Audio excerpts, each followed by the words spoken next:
What's going on, YouTube, ladies and gentlemen, Yu-Gi-Ohers and card fighters alike, I guess. Time here got another awesome deck profile for you today. This happens to be Spectral Duke Dragon, Gold Paladins.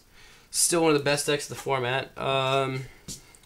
Probably because one of the reasons is that 30% of the people that are winning tournaments are playing this. So, yeah, I mean, by the numbers, it means that it's more than likely to win anywhere else. But it's just a good deck.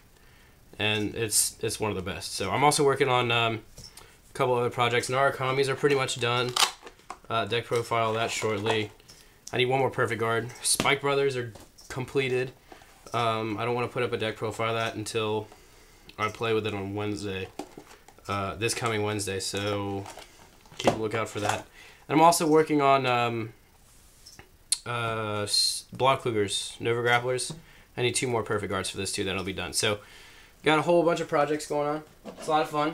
Vanguard's a lot less expensive than Yu-Gi-Oh is, so I'm able to work on multiple things at once. Plus, I work at pretty much a card store, so it's not that hard to get the the cards I need.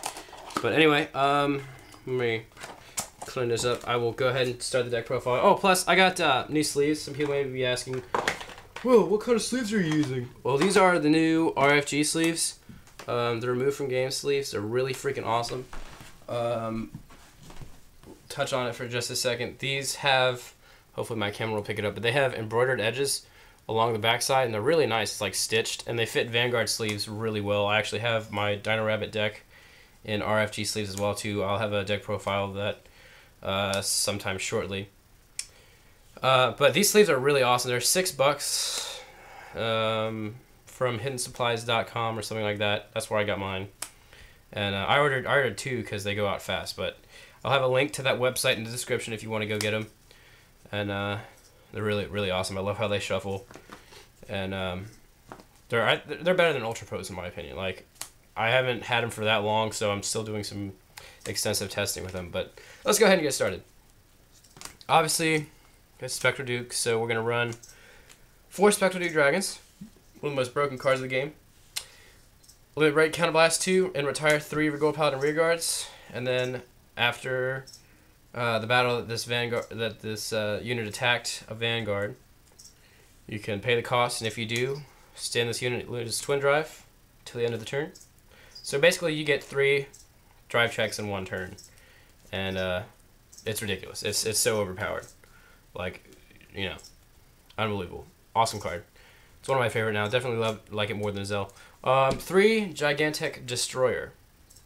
Like this card a lot. I tested 3 Garmor. I tested 3 and 4 Zell. I tested Battlefield Sagamore, and I just came down to the conclusion that this is the most consistent backup grade 3. And when I miss the right chain or don't get the Spectral Duke Dragon off, I'm still swinging for at least 12k with this Vanguard if it's my Vanguard. So I just prefer it a lot more than everything else. Personal preference. Like I said, it gets plus 2k boost when it attacks the Vanguard. So it's good. 7 grade 3s. And then of course you're gonna run 4 of Black Dragon Knight Vortimers for the ride chain, and it's grade 2. And when it rides on top of Scout of Darkness Vortimer, you can retire Gold Paladin rearguard, and then Superior Call 2 more units from the top of your deck. It's pretty broken. 4 Bowmains, 10k beater, pretty self-explanatory. Love this card. And then Triple Vivian. I was playing 4, like when I started off playing Spectral Duke. I was like, nah, it seems like a bit too much. But I love this card. This card forces your opponent to guard. And I don't know why, like when I played on Wednesday, I got this off maybe once or twice. It was a really good thing because my opponent would waste valuable guarding resources, and I would be able to hit with my other big attackers as well. But when it hits, Counterblast 1 and Superior Call Gold Paladin unit from the top of your deck, and since it's all Gold Paladins, don't have any problems with that. 4 Scout of Darkness Vortimer. Obviously, it's the grade 1 for the ride chain, and when it rides the grade 0, which is Black Dragon Vortimer, you can search the top 7 of your deck for Black Dragon Knight Vortimer, which is a grade 2, or a Spectral Duke Dragon, which is a grade 3, and it just makes it that more consistent. 4 Halo Shields, because they're perfect guards, and they're awesome. These are getting reprinted too, so there should be no reason why you people shouldn't have them. But that does come out in set 9. I think at one point I had 8 of these motherfuckers. Like, I had so many, and then the price went up and down all of them. I actually had to sell 3 of them for so I could get my Megalo for my Merlantians or Mermaid deck, and that's done too. I still run that from time to time. But yeah, 4 Halo Shields. Plus they just look cool as hell. Didn't really see this card a whole lot when I played on Wednesday. Basically, I mean, not much to say about it. It's a standard 8K vanilla. It hits for good numbers boosted with Spectral Duke and Gigantic Destroyer. You're hitting 19 with Spectral Duke and then 20 with Gigantic Destroyer too. So you're hitting some pretty good numbers. 3 Slagle Dagger. Love this card. Makes your Gigantic Destroyer column a 21k column when you counterblast with it, and generally you can counterblast a lot with this deck. So so I run 3. It's really consistent. I didn't really need to use its skill at all on Wednesday when we played, but you know, because I was able to put enough pressure on my opponents enough so that I didn't need to waste the extra resource. But it hits for pretty good numbers. And then standard trigger lineup, 4 draw. I'm going to play 8 crit. Don't play stands because stands are bad.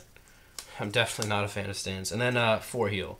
So I generally tend to keep my trigger lineup the same as far as all my decks go, as you might have noticed. So there's no surprise there. I was told by a lot of people to try 6 crit and 6 draw on this deck, and I'm like, no, just no. And then of course you have your starting Vanguard, which is Black Dragon Welt Vortimer. As I said, when the grade 1 rides it, you search your top 7 for Spectral Duke or the Black Dragon Knight, so you don't miss your ride chain. And obviously, when something else, if you miss it by chance because you don't get the grade 1 off, you can push it back to a rear guard circle and proceed to swing and get your drive checks and stuff. But anyway, that is the deck profile. I hope you guys enjoyed it. Go pick up some of these RFG sleeves. I tell you what, these things are freaking awesome. Like, they shuffle really well. I could do a more in-depth review of them, I guess, if you want. But I mean, my mat's kind of messy and nasty, so I can't really shuffle with them too well. But they're really nice sleeves, and I enjoy them. So yeah, thanks guys for watching. Be sure to give the video a thumbs up. Leave a comment what you think, and I will talk to you guys later. Oh yeah, quick shout out. I'm up to 125 or 6 subscribers. Thank you all for watching my videos and subscribing to my channel. Still trying to plan out a contest if we get to 150, maybe 175 subscribers. Thanks guys for sticking in with it with me, and being a whole big group, being a part of this whole big group that we call a ginormous community too, which is awesome. It's my favorite hobby. Anyway, thanks guys for watching. I'll talk to you later.